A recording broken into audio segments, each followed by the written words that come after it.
Praise the Lord, God's morning again. एक और सुबह जो प्रभु ने दिया, दिल की गहराई से धन्यवाद करते हुए आगे बढ़िए। यही प्रभु को चाहिए, आपसे, मुझसे, हम सब से।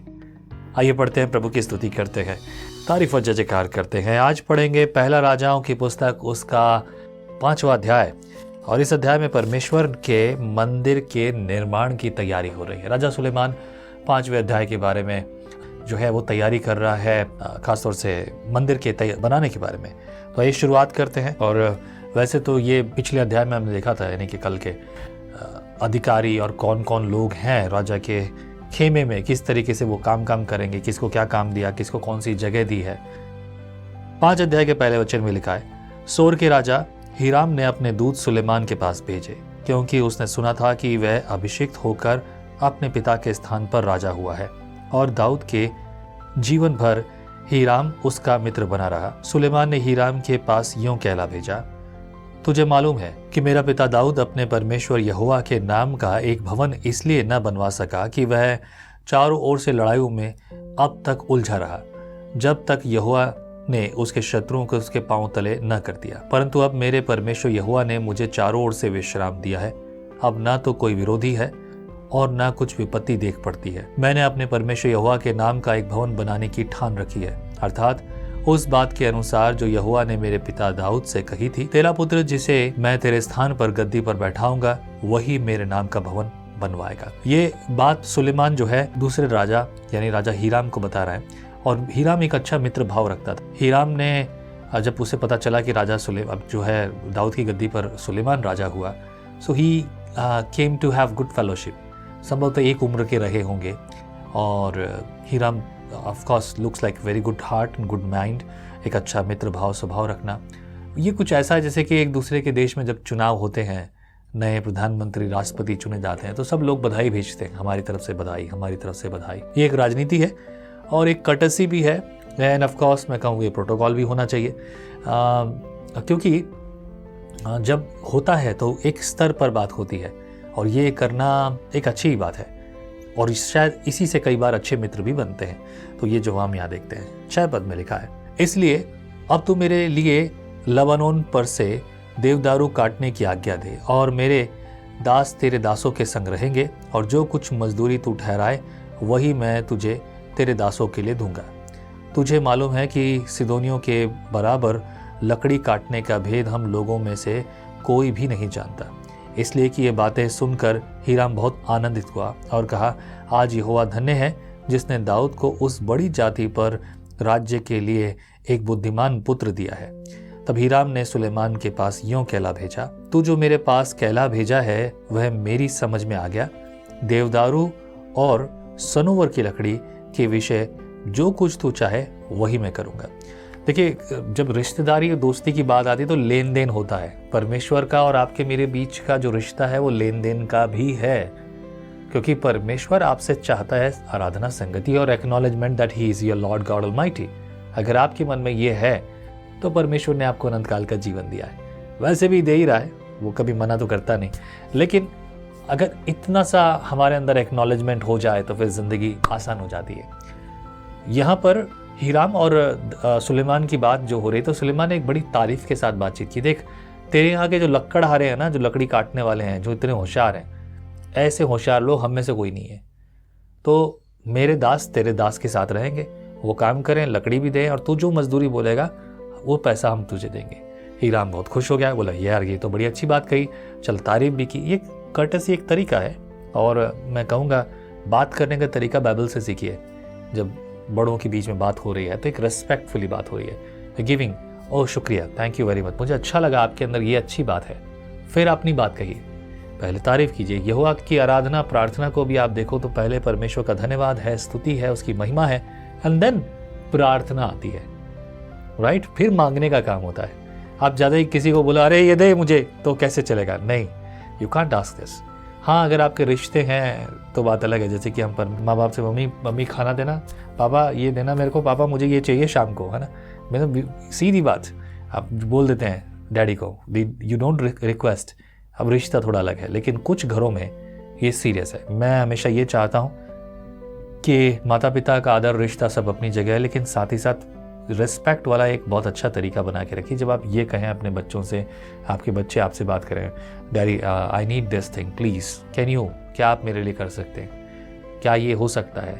माँ बाप भी बच्चों के साथ ऐसे ही बर्ताव करें, तू ताते तू, ये सब नहीं है ना, तेरा ये बदतमीजी नहीं, चिल्ला कर नहीं बोलना, ये सब कुछ नहीं करना, ये अच्छा व्यवहार नहीं। अगर आप ऐसा कर रहे हैं या आपके घर में ऐसा हो रहा है तो बच्चे आपका जो है कहना नहीं मानने वाले, वो आपसे बदतमीजी करेंगे और फिर आप किसी दिन खड़े होकर रोएंगे, हे प्रभु यहोवा देख मेरे घर में मेरे बच्चे ऐसे क्यों कर रहे हैं, मैंने तो अच्छा व्यवहार किया। आपका मन अच्छा था लेकिन तरीका, नींव जो है वो सही नहीं थी, इसीलिए प्रॉब्लम खड़ी होती है। उन घरों में आप देख लो, आप उन घरों में जिन घरों में ये सभ्यता नहीं रखी गई तो वहां पर मान मर्यादा भी नहीं रही और आगे जाकर ये अलग व्यवहार नहीं करते, इनको व्यवहार करना नहीं आता, बातचीत करना नहीं आता। बहुत बदतमीज लोग जो है घर में बच्चे, अरे क्या कर रहा है तू, क्या कर रहा है, ये है वो है, अरे तू बैठ नहीं सकता, सीधा नहीं कर सकता, हर चीज़ चिल्लाकर बोलना है, कोई रिस्पेक्ट के साथ नहीं है। तरीका होना चाहिए। हम दूसरों को तरीके से देखना पसंद करते हैं लेकिन क्या हम खुद तरीके से जी रहे हैं? That is what. अगर ये चीज़ ठीक से बेहतर करेंगे तो मैं आपको बताऊं बहुत सारी चीज़ें आसान हो जाएंगी, रिस्पेक्टफुली बात होगी। मैं इसके ढेर सारे उदाहरण दे सकता हूँ क्योंकि ये मेरा फेवरेट सब्जेक्ट भी है जो मैं अपने कॉलेज में पढ़ाता रहा, सिखाता रहा और भी समयों में, ख़ासतौर से मैं इन बातों में मैं अपने आप को एक फॉर्मल व्यक्ति समझता हूँ। हमेशा सूट बूट पहनना, अच्छे से तैयार होना, भले ही मेरे पास जैसा भी हो, पर मैं कमी घटी हो तो भी मैं अच्छे तरीके से पहनना, बात करना, रिस्पेक्ट के साथ वो सब कुछ करना, मैं इसमें बहुत गंभीर होता हूँ। मेरे घर पर भी, मेरे बाहर भी शिष्टाचार, कानून, व्यवस्था को देखना चाहता हूँ। अगर ये चीज़ें केवल घर नहीं तो बाहर भी आप देखेंगे, और केवल बाहर नहीं, चर्च में भी मैं हमेशा व्यवस्थित रखने की कोशिश करता हूँ। एंड कभी कभी चीज़ें थोड़ी अलग होती होंगी लेकिन it is quite important that you take care of this things. यही बात थी कि उनके बीच में बात अच्छी बन गई। 9 पद में लिखा है, मेरा दास लकड़ी तो लबानोन के समुद्र तक पहुंचाएंगे, मेरे दास हीराम कहता है समुद्र तक पहुंचाएंगे, फिर मैं उनके बेड़े बनाकर जो स्थान तूने मेरे लिए ठहराया वहीं पर समुद्र के मार्ग से उनको पहुंचवा दूंगा, वहां मैं उनको खोल कर डलवा दूंगा और तू उन्हें ले लेना और तू मेरे परिवार भोजन देकर मेरी भी इच्छा पूरी करना। मतलब वो उससे कुछ ठीक से मांग ही नहीं रहा है, कुछ बोल ही नहीं रहा है। बोला कि यार ऑफ कोर्स तू राजा है, मैं भी राजा हूँ, तो we can make it right, एक दूसरे के लिए हम तो ये कर ही सकते हैं। उसने कहा कि मेरे दास जो है लकड़ी काटेंगे और उसे गट्ठर बनाएंगे और पानी में डाल देंगे। ये बहुत बेहतरीन तरीका था लकड़ियों को एक दूसरे से दूसरी जगह तक पहुँचाना, नहीं तो सड़क के मार्ग से तो बहुत मुश्किल। और ऐसे बहुत सारे उदाहरण हुए सब जमाने भर। 10 पद में लिखा है, इस प्रकार हीराम सुलेमान की इच्छा के अनुसार उसको देवदारू और सनोवर की लकड़ी देने लगा और सुलेमान ने हीराम के परिवार के खाने के लिए 20,000 कौर गेहूं और 20 कौर पेरा हुआ तेल, इस प्रकार सुलेमान हीराम को प्रतिवर्ष दिया करता था।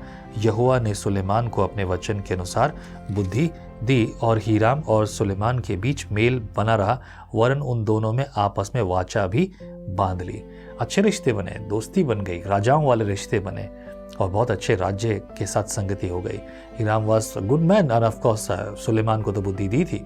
सुलेमान जानता था कि इसके साथ कैसे व्यवहार करना है क्योंकि ये बुद्धि यहोवा ने उसे दी थी। 3 अध्याय में पढ़ा था ना हमने। एंड वो अपना काम करता रहा, उसे कोई घटी नहीं हुई, प्रभु का हाथ उस पर था और उसको जो देना था उसने दिया। And Hiram was happy end of course Sulem was happy. दोनों के बीच में संधि भी हुई। 13 पद, राजा सुलेमान ने पूरे इज़राइल में से 30,000 पुरुष बेगार पर लगाए। अच्छा यहाँ देखो, अभी इज़राइल में लोग हैं 30,000 जिनको बिजनेस मिल रहा है, नौकरी मिल रही है, जॉब मिल रही है, ये भी बड़ी बात है। और उन्हें लबानोन पहाड़ पर पारी पारी करके महीने महीने 10,000 भेज दिया करता था और 1 महीना वे लबानोन पर और 2 महीने घर पर रहा करते थे और वे बेगारियों के ऊपर अदोनीराम ठहराया गया। सुलेमान के 70,000 बोझ ढोने वाले और पहाड़ पर 80,000 वृक्ष काटने वाले और पत्थर निकालने वाले थे। इनको छोड़ सुलेमान ने 3,300 मुखिए थे सुलेमान के पास जो काम करने वालों के ऊपर थे, मतलब सुपरवाइजर्स थे। फिर राजा की आज्ञा से बड़े बड़े अनमोल पत्थर इसलिए खोद कर निकाले गए कि भवन की नींव गड़े हुए पत्थरों से डाली जाए। अतः सुलेमान के कारीगरों और हीराम के कारीगरों और गबलियों ने उनको गड़ा और भवन के बनाने के लिए लकड़ी और पत्थर तैयार किए। ये मंदिर भी जो था, इसके जो पत्थर थे, जो नींव के, उस नींव के पत्थरों को भी जो है डिज़ाइन किया गया, तराशा गया है, प्लान किया गया है। बाय प्रोफेशन मैं एक ज्वेलरी डिज़ाइनर हूँ और मैं जब ज्वेलरी का काम करता था तो ये तराश का काम, लेकिन वो बहुत छोटे और वो बहुत प्रेशियस होते थे, सेमी प्रेशियस स्टोन्स बोलते हैं उनको, डिज़ाइन करना, ये सब कुछ करना। लेकिन यहाँ पर तो चीज़ें और भी गंभीर थी, पर बड़े पत्थर, और जिन्हें बेहतर तरीके से। जयपुर में एक चर्च है और उस चर्च का निर्माण जब हुआ तो जैसा मैंने सुना लगभग 100 साल के ऊपर उसे ज़्यादा हो गया है, और सेंट एंड्रूज चर्च जयपुर में और उन्होंने मुझे एक बात बताया, अगर आप गौर से देखो तो बिल्डिंग के एक एक पत्थर पर प्रार्थना करके एक एक पत्थर का इस्तेमाल किया गया है, उस पर क्रॉस का निशान बनाया हुआ है। गौर करके मैंने देखा तो नेचुरली बहुत सारे पत्थरों पर मुझे क्रॉस का निशान दिखा। ये वो पत्थर थे जिनके लिए प्रार्थना करके लगाई गई। वाह, दैट्स अ ब्यूटीफुल। आप में से कितने लोग हैं जो प्रभु के भवन को यानी चर्च को बना रहे हैं और वहाँ पर ईंटों के लिए प्रार्थना करके एक एक ईंट के लिए प्रार्थना की हो? वाह, surprise, that's a big building, right? लेकिन कितनी खूबसूरत बात है। ये बात सुनकर उनकी प्रार्थनाओं के कारण मैं आज आनंदित हो रहा हूँ। मैं तो अब विश्वास में आया हूँ, मुझे लगता है कि मैं भी वहाँ था। मुझे बहुत खुशी हुई बात जानकर। प्रभु आपको बहुत आशीष करे। आप अपने जीवन के एक एक कदम को प्रार्थना के साथ रखिए, ठीक है, ऐसे ही जैसे उसकी नींव रखी गई। मेरे प्रभु परमेश्वर, तेरी भलाई, तेरी करुणा इन पर, इनके जीवन पर हो। आज का दिन बड़ी सामर्थ का, बड़ी आशीष का, तेरी अगुवाई का और तेरी योजना का हो। चिंताओं को दूर कर, बल दे, प्रेरित कर, उन्नति के मार्ग खोल, ताकि तेरे वचन के अनुसार जीवन चले और तेरी इच्छा जैसे स्वर्ग में पूरी होती है वैसे इनके जीवन में पूरी हो। आज इनके परिवार के हर एक जन को तू अपने हाथों में ले। प्रार्थना सुनने के लिए धन्यवाद। यीशु मसीह नासरी के नाम से प्रार्थना में मांगता हूँ, आमीन। प्रभु आपको आशीष करे। संगति करते जाइए, तारीफ हो, जय जयकार कीजिए। आमीन। जय मसीह की। How do you start your day? आप अपने दिन की शुरुआत कैसे करते हैं? आओ एक ऐसे दिन की शुरुआत करें जो परमेश्वर के साथ होता है। विजनरी टीवी पर। परमेश्वर का वचन जीवन देने वाली रोटी है। आओ हम इस जीवन देने वाली रोटी का और मजा लें। विजनरी टीवी पर।